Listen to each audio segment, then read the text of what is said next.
Boa noite, irmãos. Dando prosseguimento ao estudo do Evangelho segundo o Espiritismo, hoje eu vou conversar sobre o capítulo de número 4, cujo título é Ninguém pode ver o reino de Deus se não nascer de novo. Esse capítulo, então, ele fala muito da ressurreição e da regeneração, reencarnação. Então, esses dois conceitos, eles são vistos através da lente do Espiritismo da seguinte forma: a ressurreição, sabemos que vem da ideia de que o espírito e o corpo, principalmente o corpo, morreria e voltaria o espírito naquele mesmo corpo.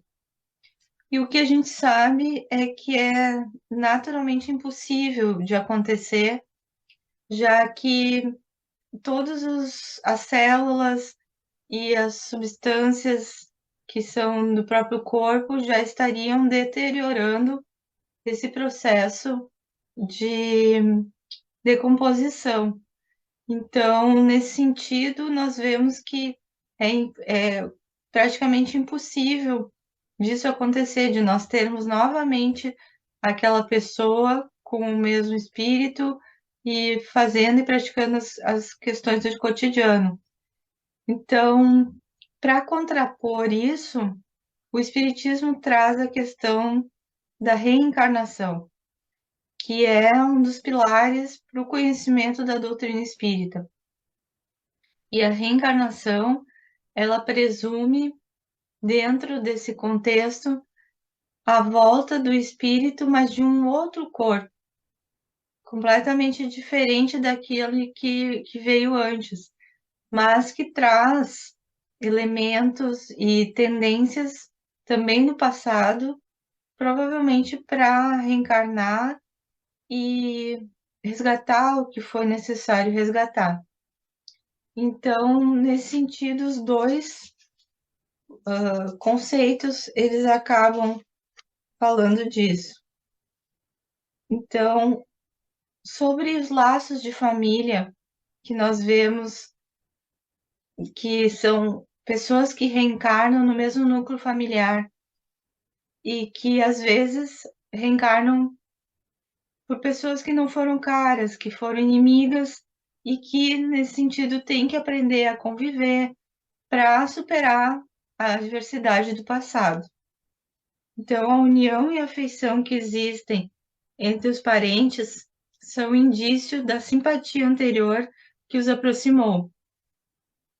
Também disse falando de uma pessoa cujo caráter, gostos e inclinações não têm nenhuma semelhança com os de seus parentes, que ela não é da família. Dizendo isso, se anuncia maior verdade do que se crê.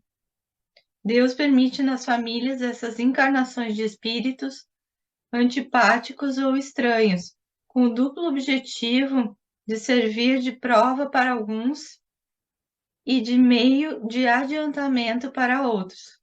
Os maus se melhoram pouco a pouco, ao contrário, ao contato dos bons e pelos cuidados que deles recebem. Seu caráter se abranda, seus costumes se depuram e suas antipatias se apagam. E é assim que se estabelece a fusão entre as diferentes categorias dos espíritos, como ocorre na Terra entre as raças e as provas.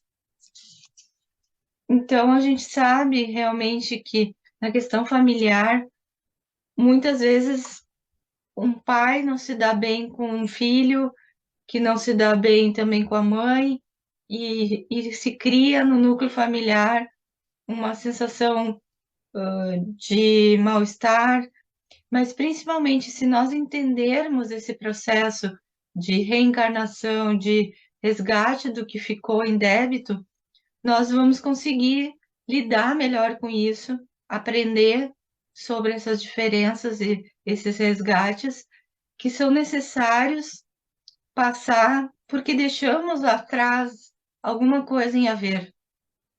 Então, nesse sentido, o que ficou em haver pode ser o próprio núcleo familiar, né? De tentar harmonizar cada vez mais esse núcleo e conseguir manter a serenidade no núcleo familiar, a harmonia, para que se possa extinguir essas diferenças e amenizar também, porque a gente nunca vai conseguir ter uma família ideal, maravilhosa ou sem problemas. Isso seria uma propaganda de margarina, talvez. É uma propaganda qualquer de família que fosse completamente perfeita.